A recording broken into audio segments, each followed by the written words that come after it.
So in our terms in literary criticism and theory explained, we have today irony. Irony is a figure of speech. A trope, T-R-O-P-E, T-R-O-P-E. And then we can see, no? See, somebody, let's say myself, I failed 3 times for SSLC. And that means my secondary school exam, or board exam, let's say. And then when my father sees me, he says, "Sabash, you have done very well." So that is irony in everyday use. And what does that mean? That means there is a gap between what you say and what you mean. See, you have got Mark Antony's speech. Mark Antony says the funeral oration. And Brutus says he was ambitious. And Brutus is an honorable man. Honorable man. So that is what he says and what he means is different. That's why Cicero, he defines irony, saying one thing and meaning another. Saying one thing and meaning another. So when Mark Antony says, no, at the funeral oration, and says, yet Brutus says he was ambitious, and Brutus is an honorable man. See, honorable man. That is pure sarcasm or irony. Irony, yes, that is. Irony sometimes it takes the form of sarcasm, sarcastic. See, here it can be considered like that. So the definition of Cicero, definition given by Cicero is saying one thing and meaning another. Now there are 4 types of ironies. One is verbal. See, suppose you have got a new mobile phone, say worth 50,000 or something like that, and your friend takes it and then he drops it. Of course, not consciously, unconsciously, you can say. Not deliberately, but it's a habit. Then you look at him and say, "Oh, you have done very well. It is great. You have broken my mobile phone." That's verbal irony. That he doesn't mean that, but he says like that. T.S. Eliot, you remember, winter kept us warm, feeding a little life with dried tubers. So, a classical verbal irony. He doesn't mean what he says. Winter kept us warm, full of irony, and also most probably it's about the wasteland, denizens of the wasteland that he is speaking. That is not truth, but he has to say like that because of their attitude. So that is irony, verbal irony. Then you have dramatic irony. So I told you four types. One is verbal, using words. Second is dramatic. Dramatic irony we have plenty in Shakespeare. Romeo, for example. Romeo and Juliet. Romeo thinks that Juliet is dead, so he poisons. He thinks he takes a poisonous potion and then he kills himself. So he kills himself. So that is an irony. In dramatic irony, what happens is that the characters, they don't know, but the audience know what is happening. Dramatic irony. Othello thinks that Desdemona was cuckolding him. Actually, we know it's not like that. The result of that is, Desdemona does not know, audience know, Othello does not know, but audience know. Then what happens is, finally he kills her. Put out the light and then put out the light. Dramatic irony. In Oedipus, Sophocles, Oedipus Rex, the whole thing, the people of Thebes, they go to Oedipus, saying that, "Save us, there is a plague." But we know the cause of the plague is Oedipus. Same with his The dramatic irony, you see, he kills his father, marries his mother. Oedipus, the word meaning is that swelling, a person who has got swelling on the feet or one foot, swelling. Edema means swelling. Edema on the foot, that is Oedipus. See that? And he killed his father Laius. Laius means lame.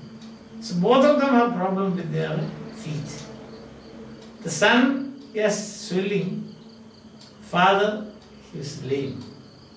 Anyhow, that is another classical example for dramatic irony. He kills his father not knowing, but audience know, and marries his mother not knowing, his mother Jocasta. So there are dramatic ironies. And then you find that's one of the examples. You have got, this Titanic. That also you can see. That's a kind of dramatic error. Titanic was made and then they said, this is unsinkable. Nowhere in the world you will find such luxury. And what happens is, it hit against an iceberg and then the rest is known to everybody. So that's why it is said, don't call a man lucky until he dies. Sometimes you will find some people are prospering like anything. But after a few weeks or few months you will hear that he is going down and down and down. There is a film, Waqt. It's a very old film, but you find that the prosperity of that family in the beginning of the film, and then what happens to the head of the family later. That is an irony, dramatic irony we can say. Dramatic irony we have plenty in Shakespeare. In Romeo and Juliet I told you, in Macbeth there are dramatic irony. So two types we have already seen. One is verbal, the other is dramatic. The third is situational. Situational idea. Situational means, that is, in the situational irony, both the audience and the characters, they don't know what is happening. That's a kind of poetic justice. For example, there's a pickpocket, and the pickpocket's pocket is picked. The pickpocket doesn't know that his pocket is going to be picked. So that is called a situational irony. Understand? You are going down the steps, there is banana peel, you step and you fall. The man coming behind you, he laughs. He also meets with the same fate. Then that is situational irony. Situational irony. So you have got verbal. Brutus is an honorable. Brutus, I have read somewhere that Brutus was the illegitimate son of Caesar. So that's why he says, et tu brute. So that also is an irony. His own son, he stabs him. Irony. So then you have got, we have already seen this now. That is verbal, dramatic and situational. And then you have a structural irony. Structural irony. Structural means a character, for example. Shylock, for example, is an example for structural irony. His worldview is wildly different from the worldview of the real worldview. Shylock, he thinks only about money. He thinks that all the problems will be solved if you have got money. Understand? That's why he says, my ducats, my daughter. When she elopes with Lorenzo, Jessica Lorenzo story. So that is structure within the structure, a character. Another example you can say is Malvolio in 12th Night. Is a good example for structural irony. Understand? And you have got a title of the poem, Wilfred Owen, this Dulce et Decorum Dulce et decorum est pro patria mori. The old lie, he says. Towards the end of the poem, he says, the old lie. That's really an irony. An old lie. That is, it is sweet and dulce et decorum, sweet and right. Decorum, right, the right behavior to die for one's country. And the poet himself said, it is an old lie. So that's another example for irony. I think now it's clear to you once again, irony is a figure of speech or a trope. Trope. A figure of speech or trope. There are 4 types of irony. Verbal, and Brutus is an honorable man, good example. Dramatic. The best example is that of Oedipus. Oedipus story. You have got Oedipus killing his father, marrying his mother. And situational we have, that's interesting because there's a gap. Both don't know. The character as well as audience, no idea. And the characters also they don't know. Because one falls, the other one also will fall.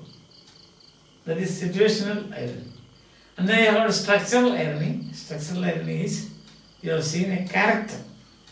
The worldview of the character will be totally different or wildly different from the worldview of the majority. So then you can say that is irony. And of course, what happens is sometimes it will end in tragedy. Romeo and Juliet, that is dramatic irony. Or as I have already told it, you have got to Titanic. Those who made it, and also those who traveled in that. They thought that it will never sink. Unsinkable ship. It sinks. That is again another irony. So irony is a very important element in drama and also in our life. That's why I told you, don't call a man lucky until he dies. When you say, oh, he is very lucky, there is an irony hidden in that. Be careful.